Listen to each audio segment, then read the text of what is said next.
ওরে সুন্দর সুন্দর মায়ারা যে শার্টে ফেনে পরে লুসা লুসা ফুলা পাঁচশ পিছে পিছে ঘুরে।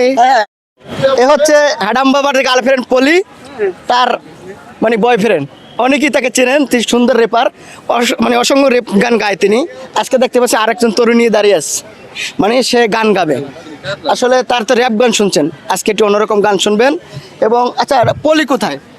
আসলে পলি কয়দিন যাবত আমার সাথে কন্টাক্ট হইতেছে না, মনে হয় অন্য নতুন কোনো নাগর পাইয়া আমার বই লাগেছে আর কি। তুমি বলছো না, তোমারে বলছে? আমার বই লাগেছে মনে হয়। তোমার ভুলে গেছে? অবশ্যই। তো আজকে এই যে সুন্দরী নিয়ে দাঁড়িয়ে আছে, কারণ কি?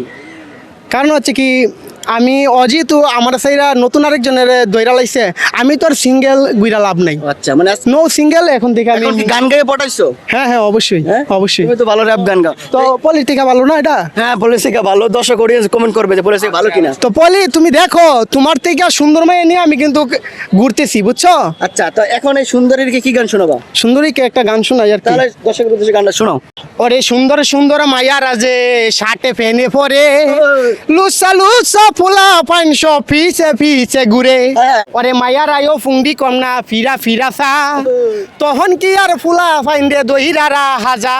ওরে দেশটা কিছু মায়া চলে ঘুরাই তাদের ভাষা, শুনতে যদি লাগে খারাপ কথা কিন্তু খেসা। ওরে অধিকাংশ মায়ার জামাই বিদেশেতে থাকে, টাকা পাড়াই পয়সা পাড়াই বউ বইলা ডাকে। ওরে বিদেশ থেকে আইয়ে যখন 2-3 বছর পরে আইয়া দেহ নিজের বউ আরেক বেডার করে। ওরে বাসা টাসা বুঝে না সে বিদেশেতে ঘুরে।